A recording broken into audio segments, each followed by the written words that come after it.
Às vezes nós, diante de grandes desafios, nós nos vemos incapazes, porque os nossos feitos até hoje não representam muitas coisas, sabe? Talvez você se vê pequeno demais diante daquilo que Deus quer fazer através da sua vida. Eu quero ler junto com você livro de Êxodo, Êxodo capítulo 3, do verso 1 ao verso 16. Moisés pastoreava o rebanho de seu sogro Jetro, que era sacerdote de Midian. Um dia levou o rebanho para o outro lado do deserto e chegou a Horebe, o monte de Deus. Ali o anjo do Senhor lhe apareceu numa chama de fogo que saía do meio de uma sarça. Moisés viu que, embora a sarça estivesse em chamas, esta não era consumida pelo fogo. Versículo 3. Que impressionante, ele pensou. Por que a sarça não se queima? Vou ver isso de perto. O Senhor viu que ele se aproximava para observar. E então, do meio da sarça, Deus o chamou. Moisés, Moisés. Eis-me aqui, respondeu ele.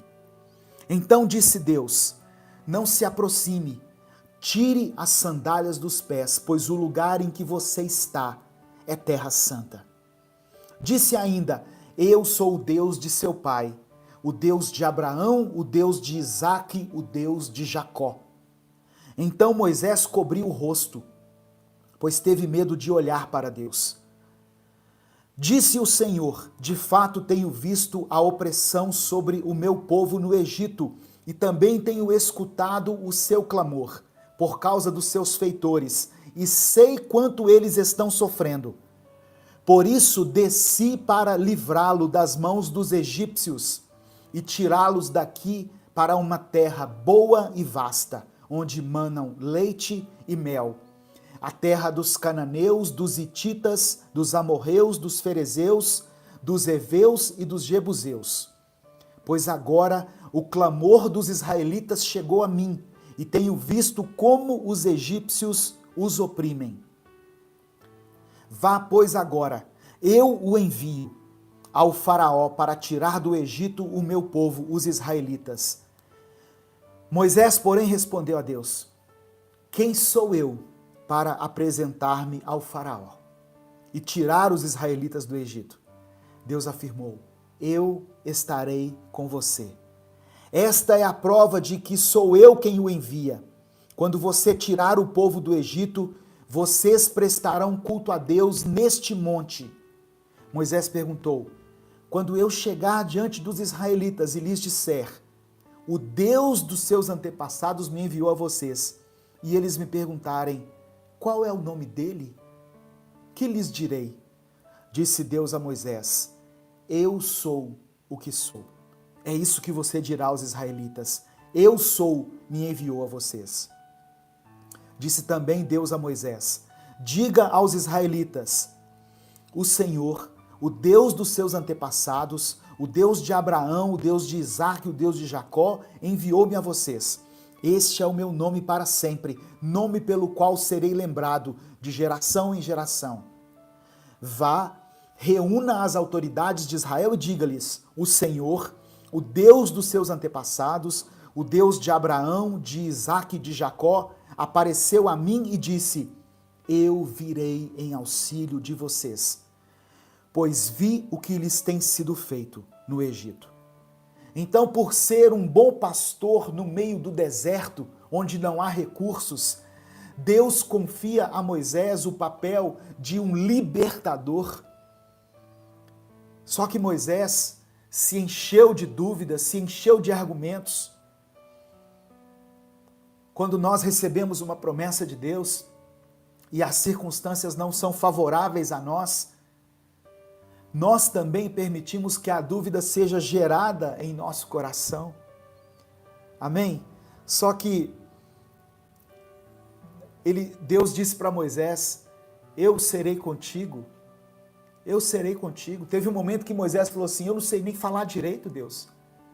Alguns estudiosos acreditam que ou ele era gago, porque ele disse que era pesado de boca e de língua. Alguns acreditam que Moisés era gago, ou que, por ser hebreu, mas criado entre os egípcios, ele tinha um sotaque meio estranho, sabe? Então o fato é que Moisés não se achava capaz de realizar a obra que Deus havia confiado a ele. E nós também somos assim. Olhamos para nós mesmos, observamos a nossa limitação, a nossa incapacidade e nos esquecemos de que nós servimos a um Deus que opera no sobrenatural.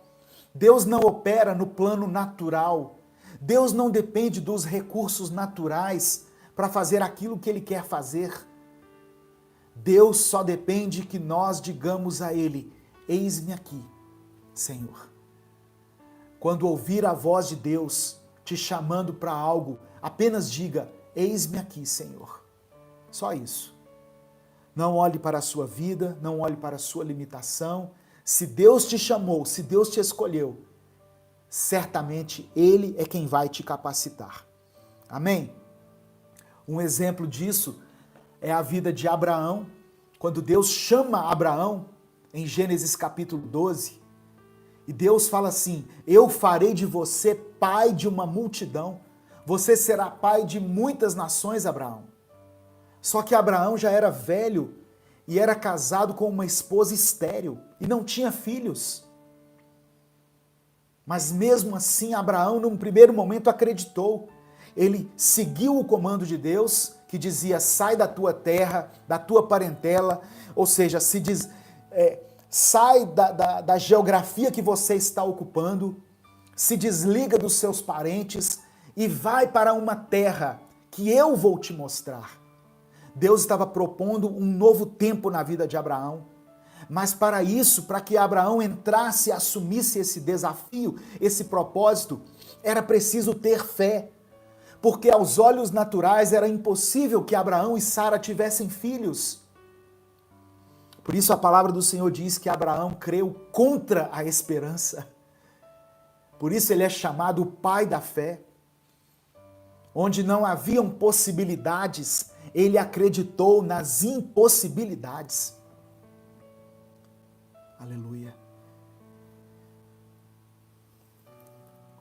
Em Números capítulo 13, quando o povo chega à terra prometida, quando o povo está prestes a entrar na terra prometida,